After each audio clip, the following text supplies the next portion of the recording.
আমেরিকার স্বপ্নের রাজ্য ক্যালিফোর্নিয়া, হলিউডের জাদু, সিলিকন ভ্যালির প্রযুক্তি, প্রশান্ত মহাসাগরের হাতছানি সবকিছু মিলিয়ে এ যেন স্বপ্নের ভূমি।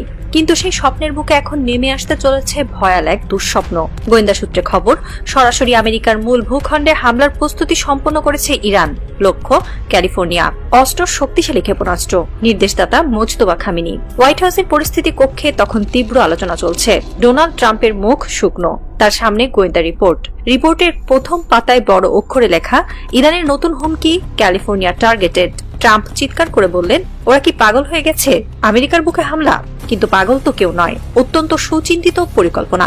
আর এই পরিকল্পনার নেপথ্যে আছেন তিনি, মোজতবা খামেনি, ইরানের সর্বোচ্চ নেতার পুত্র, ছায়াযুদ্ধের অদৃশ্য সেনাপতি, যার সামনে আজ যেন অসহায় আত্মসমর্পণের পথে ট্রাম্প প্রশাসন। পরিস্থিতি ঘোলাটে হতে দেখে মধ্যস্থতায় নামেন রাশিয়ার প্রেসিডেন্ট ভ্লাদিমির পুতিন। তিনি তেহরানে যান, মোজতবা খামেনির সঙ্গে বৈঠক করেন। সেই বৈঠকে ইরান যুদ্ধবিরতির জন্য কয়েকটি শর্ত দেয়। শর্তগুলো এমন যে ট্রাম্প তা মেনে নিলে আমেরিকার মধ্যপ্রাচ্য নীতি পুরোপুরি বদলে যাবে, আর না মানলে তাহলে ক্যালিফোর্নিয়ায় হামলা।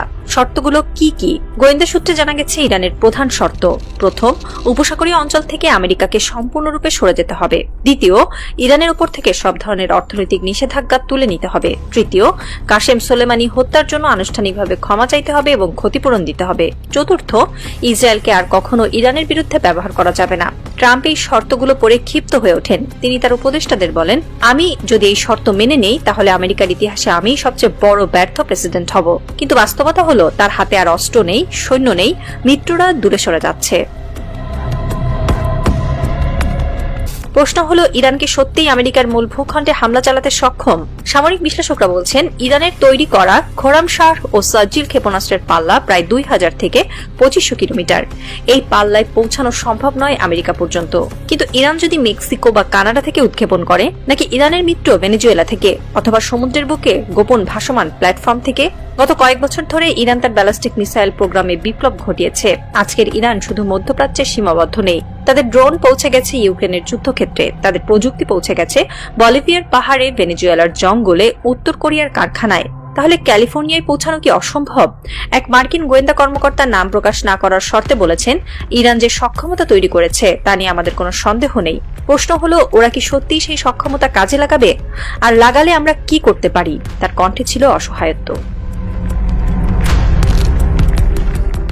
হোয়াইট হাউসের ওভাল অফিসে ট্রাম্প একা বসে আছেন। তার সামনে দুটি কাগজ, একটিতে ইরানের শর্তাবলী, অন্যটিতে ক্যালিফোর্নিয়ায় হামলার সম্ভাব্য ক্ষয়ক্ষতির তালিকা। তিনি জানেন এই দুটোর যে কোনো একটা বেছে নিতেই হবে, তৃতীয় কোনো পথ নেই। তার মনে পড়ছে 5 বছর আগে তিনি যখন প্রেসিডেন্ট হলেন, তখন কেউ ভাবেনি ইরান এত বড় চ্যালেঞ্জ হয়ে দাঁড়াবে। তিনি কাশেম সোলাইমানিকে হত্যা করে ভেবেছিলেন ইরানের পৃষ্ঠদেশ ভেঙে দিয়েছেন, কিন্তু সোলাইমানির রক্ত ইরানকে আরো ঐক্যবদ্ধ করেছে। তিনি অর্থনৈতিক নিষেধাজ্ঞা দিয়ে ভেবেছিলেন ইরানকে নতজানু করবেন, কিন্তু ইরান আজ আরো শক্তিশালী হয়ে ফিরেছে। ওদিকে তেহরানে মোজতবা খামেনি তার সহযোগীদের নিয়ে বৈঠক করছেন। তিনি জানেন সময় তার পক্ষে। ট্রাম্প যত দেরি করবেন, আমেরিকা তত দুর্বল হবে। বিশ্বের চোখ এখন তেহরানের দিকে, আর ট্রাম্পের দিকে। প্রশ্নটা এখন স্পষ্ট, ট্রাম্প কি ইরানের কাছে হাঁটবেন, নাকি ক্যালিফোর্নিয়ার আকাশে ইরানের ক্ষেপণাস্ত্র দেখবেন? উত্তরটা জানা নেই এখনো, কিন্তু বিশ্বের রাজনীতির সমীকরণ বদলাতে আর বেশি দেরি নেই। মোজতবা খামেনি বসে আছেন, হাতে সময়, মাথায় কৌশল। আর ট্রাম্প বসে আছেন ওভাল অফিসে, হাতে কলম, কিন্তু সই করতে পারছেন না। ভাবছেন ইতিহাস তাকে কি নামে ডাকবে, বিশ্বাসঘাতক নাকি শান্তি দূত, পরাজিত নাকি বাস্তববাদী? সেই প্রশ্নের উত্তর জানতে পুরো বিশ্ব অপেক্ষা করছে।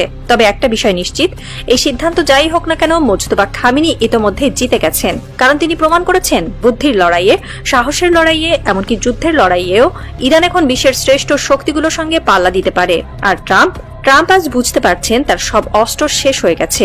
এখন শুধু অপেক্ষা ক্যালিফোর্নিয়ার আকাশে কালো মেঘের।